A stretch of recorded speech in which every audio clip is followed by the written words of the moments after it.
C'est l'heure de vous informer sur les femmes. Bonsoir mesdames, messieurs, bienvenue dans le journal télévisé consacré à l'actualité de la femme. Sans plus tarder, découvrons les sommaires. À la une de ce JT pour elle, la délégation de la dynamique de femmes candidates a rencontré la ministre de genre Gisèle Ndaya. Question de présenter leurs réformes électorales sur la révision de la loi électorale à la ministre afin d'être accompagnée. L'actualité, c'est aussi la clôture de la formation des femmes enseignantes de la RDC par l'ONG FAO RDC. Ces dernières ont été formées sur la pédagogie sensible au genre pour promouvoir l'éducation de jeunes filles en Afrique. Les détails, c'est tout à l'heure.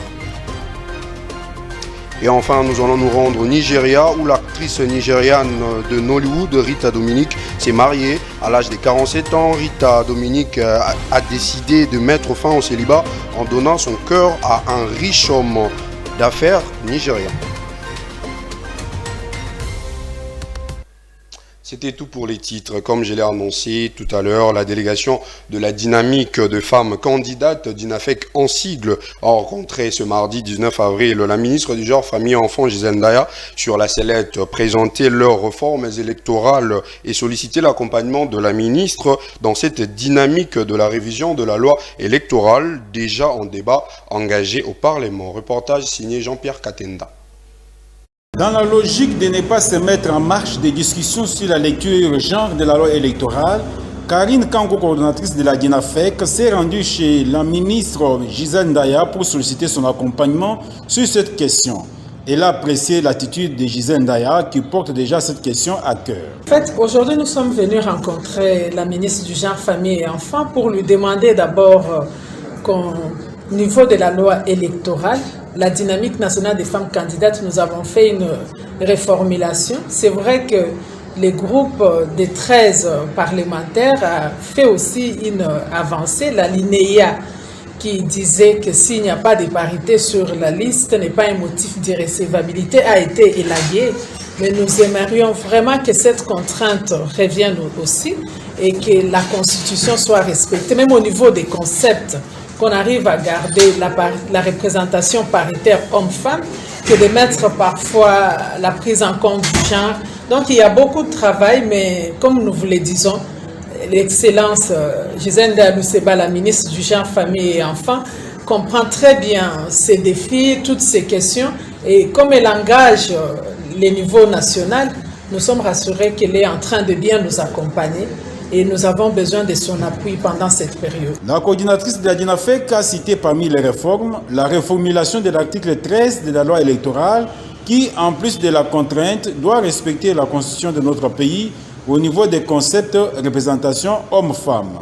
Nous sommes venus ce jour encore lui présenter officiellement nos propositions de réformes électorales tenant compte de la représentation paritaire homme-femme.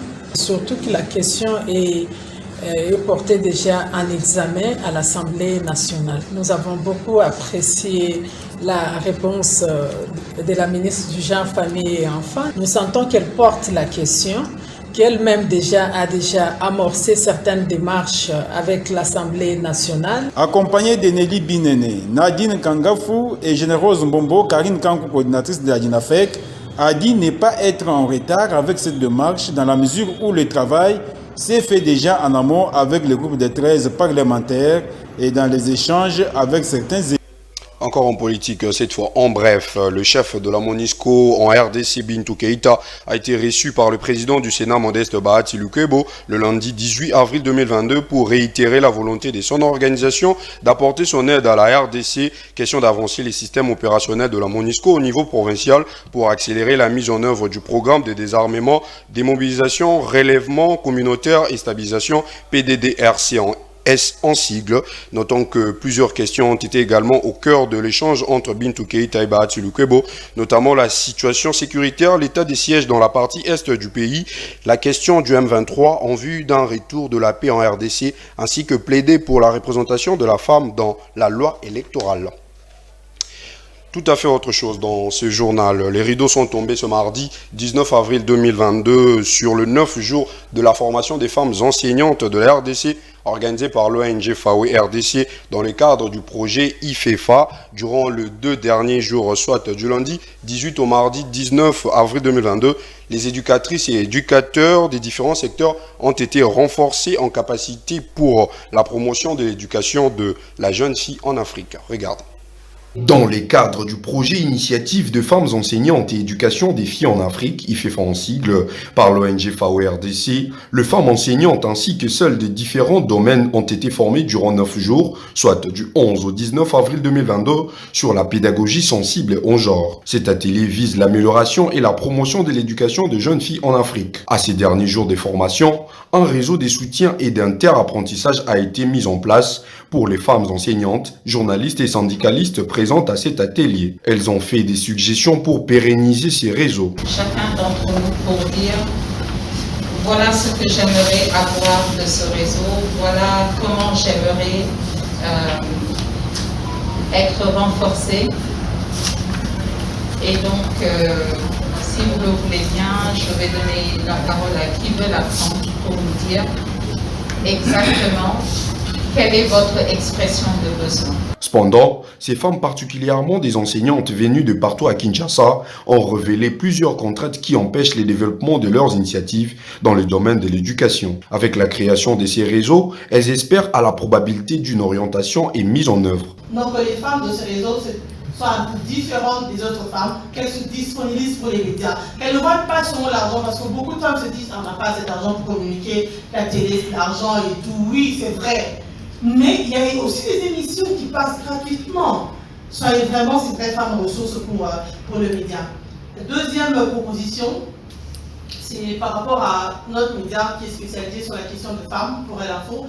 J'avais dit hier qu'on a des espaces d'échange, notamment le forum pour elles. C'était d'abord un groupe WhatsApp sur lequel il y a plusieurs femmes expertes, sur lesquelles on échange sur différents sujets. Mais là, depuis cette année, on le fait maintenant en présentiel. Si FAWE ou le réseau peut disponibiliser à chaque fois qu'on a une édition du forum pour elle, un expert dans un domaine qui peut venir échanger avec les filles. Notons que ce projet Initiative de femmes enseignantes et éducation des filles en Afrique, IFEFA en sigle, mis en œuvre par FAWE avec les soutiens du ministère de l'Europe et des Affaires étrangères de la France, est implanté dans 10 pays de l'Afrique, qu'est le Burkina Faso, le Burundi, le Gabon, la Guinée, le Madagascar, le Mali, le Niger, la RDC, le Sénégal et le Tchad.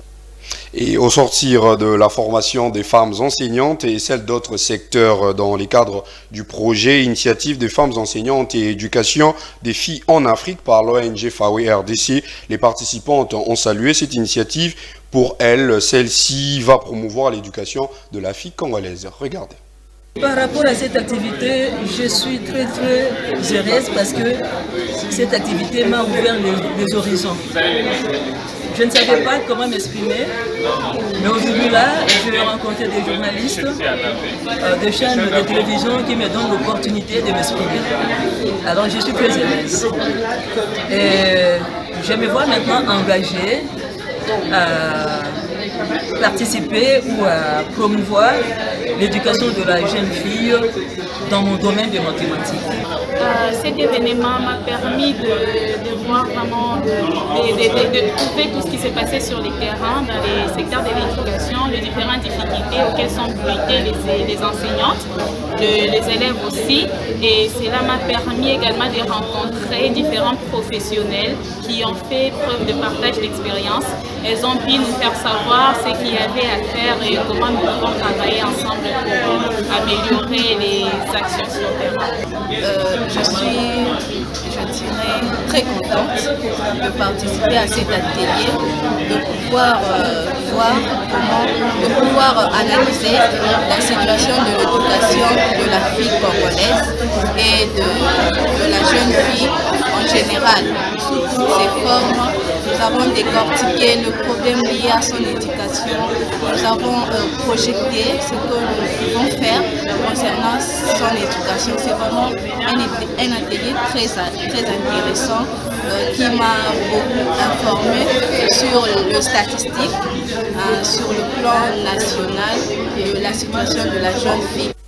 Parlons entrepreneuriat féminin à présent. Les femmes et les jeunes filles qui entreprennent sont appelées à respecter les droits de leurs travailleurs et travailleuses qu'elles recrutent afin d'être en règle avec le respect de l'homme. C'est dans ces cadres que la NCCN a tenu une conférence de sensibilisation le vendredi 15 avril 2022 dans la commune de Ngalema. Julia Pundu pour le commentaire.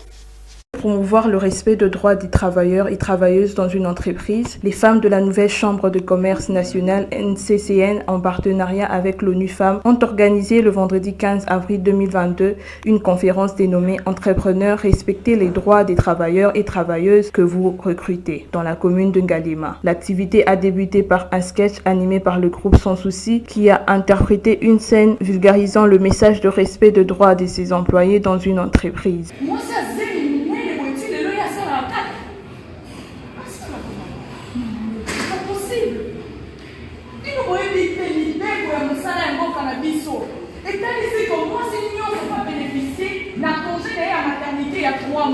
Dans son message, la présidente de NCCN, Caroline Poncele-Lokemba, a glissé un mot de bienvenue aux femmes de la paroisse Saint-Léonard pour leur participation massive et a remercié l'ONU Femmes d'avoir soutenu cette série de sensibilisation sur les lois favorables à l'entrepreneuriat féminin. Les femmes et jeunes filles de cette municipalité ont été sensibilisées sur les lois favorables à l'entrepreneuriat féminin et les stratégies à appliquer pour pouvoir respecter les droits des travailleurs ou travailleuses de leur entreprise.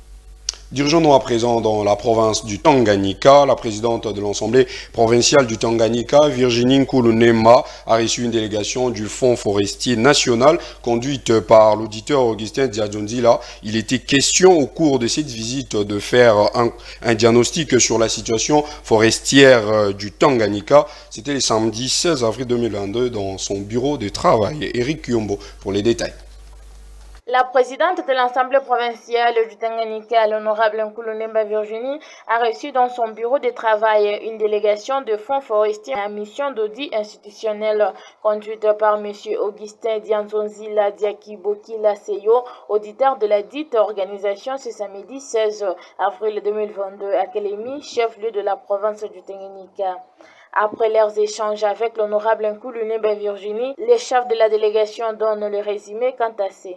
Nous sommes venus en mission d'audit institutionnel, faire les diagnostics du Fonds forestier national dans toute la République démocratique du Congo. On a parlé avec Madame la présidente de l'Assemblée provinciale du Tanganyika pour l'expliquer les bien fondés d'abord du Fonds forestier national et le but essentiel de notre mission ici. Bon, nous sommes implantés ici, il y a de cela plusieurs années.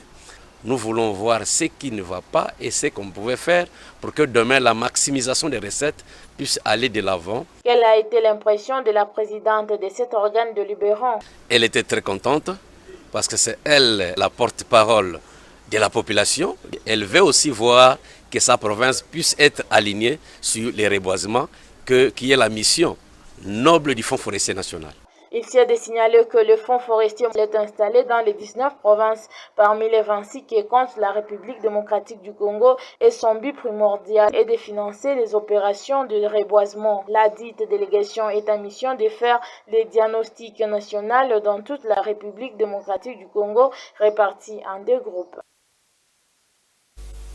Toujours dans la province du Tanganyika, la présidente de l'Assemblée provinciale du Tanganyika, Virginie Nkulu, a reçu l'Association pour la protection des personnes vivant avec l'albinisme ce mardi 19 avril 2022, conduite par son président, Maître Bovik Malala. Cette association a présenté ses desiderata au numéro 1 à l'organe délibérant du Tanganyika. Virginie Nkulu a promis de les accompagner étant leur porte-parole auprès des autorités politico-administratives tant qu'au niveau national qu'en province. Encore une fois, Eric Kyombo.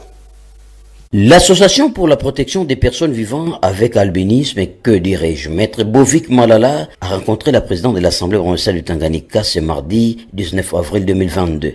Virginie Nkulunemba les a accueillis dans un climat de paix dans son bureau de travail. Au cours de leur entretien, les filles vivant avec albinisme ont déposé leur désirata à leurs semblables femmes comme elles pour qu'elles soient aussi considérées. Étant à côté, le président de cette association a aussi ajouté quelques explications à la présidente au sujet des difficultés qu'il rencontre. Comme on dit, vaut mieux tard que jamais. C'est un rendez-vous qui devait avoir lieu durant le mois de la femme, le mois de mars. Et il se peut que Madame la présidente n'était pas permanente dans la ville. C'est pourquoi nous avons saisi cette occasion pour rencontrer aujourd'hui avec les femmes, personnes vivant avec albinisme du Tanganyika pour lui présenter leur desiderata pour voir comment on peut faire pour essayer de trouver la solution face à des difficultés. Pour la toute première fois, d'ailleurs à l'Assemblée provinciale du Tanganyika, l'honorable Nkulunemba Virginie a jugé bon de prendre une photo de famille à l'esplanade de la salle de plénière du bâtiment du 25 juillet, siège de l'Assemblée provinciale du Tanganyika. Dirigeons-nous à présent au Nigeria. Une femme nigériane au nom de Ada Uburu a annulé la cérémonie de son mariage traditionnel le samedi 16 avril 2022. Une décision radicale prise suite aux violences subies de la part de son ex-futur époux. La décision de Ada a aussi été motivée par les décès de l'artiste de son pays, Osina Chinya Chukwu, une chanteuse gospel qui a été battue à mort par son conjoint. Julien Poundou pour les commentaires. Une femme nigériane annule son mariage traditionnel à cause de violences à haute fréquence de son fiancé. C'est l'information donnée par le média en ligne iWeb RDC. Selon la rédaction de ce média, la femme nigériane au nom de Ada Uburu aurait fait savoir sur son compte Facebook que son époux l'aurait battue fréquemment depuis le versement d'une partie de la dot. Après avoir payé ma dot, il a commencé à me maltraiter. 2021 a été un enfer pour moi, qu'à un moment donné, j'ai quitté la maison. Après tout ce que nous avons réglé vers novembre 2021, il a promis ne plus jamais me battre. Mais toujours rien de changé. C'est la raison pour laquelle j'annule la cérémonie du mariage traditionnel et du mariage blanc entre moi et David Okike. Me battre ne faisait pas partie de l'accord de notre mariage. Ce samedi 16 avril aurait dû être le jour de ma cérémonie du mariage traditionnel et blanc, explique Ada Uburu. Notons que cette décision de révolte est aussi motivée par le décès de l'artiste chanteuse Osina Chinya Chukwu, morte sous les coups violents de son mari. Et enfin, toujours au Nigeria, l'actrice nigériane Rita Dominique, une des stars des Nollywood de l'industrie du cinéma au Nigeria, s'est mariée ce 19 avril 2022. Pour la première fois de sa vie et à l'âge de 47 ans, elle a épousé un riche homme d'affaires âgé de 54 ans. Dave Ngonde nous en parle. Elle a mis fin au célibat. L'actrice nigériane Rita Dominique, une des stars de Nollywood, la grande industrie cinématographique du Nigeria, s'est mariée le 19 avril 2022. Après plusieurs longues années de célibat et critiques de tout genre, cette dernière a enfin décidé d'offrir son cœur à un homme. Et l'heureux élu s'appelle Fidelis Anosike, un citoyen nigérien âgé de 54 ans, riche homme d'affaires et propriétaire de la puissante compagnie de médias Folio Group Media, qui détient également le média nigérien Daily Times Nigeria. Le mardi 19 avril 2022, a eu lieu la cérémonie du mariage traditionnel dans la ville de Owerri, dans l'état de Imo, au sud du Nigeria. C'était dans la maison familiale du père de la mariée, lieu où elle est née et a grandi. Étaient présents plusieurs stars du cinéma nigérian, notamment Ini Edo, Jack Silva, Kate Shaw ou encore Uche Jombo. Rita Dominique a révélé au public le visage de son époux en décembre 2020 sur son compte Instagram. Ils se sont rencontrés en 2017 lors du Festival international du film africain. Heureux mariage et heureuse vie de couple à elle. Ce journal est complètement terminé, je vous en rappelle tout de suite le principal titre. À la une de ce JT pour elle, la délégation de la dynamique de femmes candidates a rencontré la ministre des Genres, Familles et Enfants Gisèle Daya. Question de présenter leurs réformes électorales sur la révision de la loi électorale à la ministre afin d'être accompagnée. L'actualité, c'était aussi la clôture de la formation de femmes enseignantes de la RDC par l'ONG FAWE RDC. Ces dernières ont été formées sur la pédagogie sensible au genre pour promouvoir l'éducation de jeunes filles en Afrique. Et enfin, nous sommes dirigés au Nigeria où l'actrice nigériane de Nollywood, Rita Dominique, s'est mariée à l'âge de 47 ans. Rita Dominique a décidé de mettre fin au célibat en donnant son cœur à un riche homme d'affaires nigérian.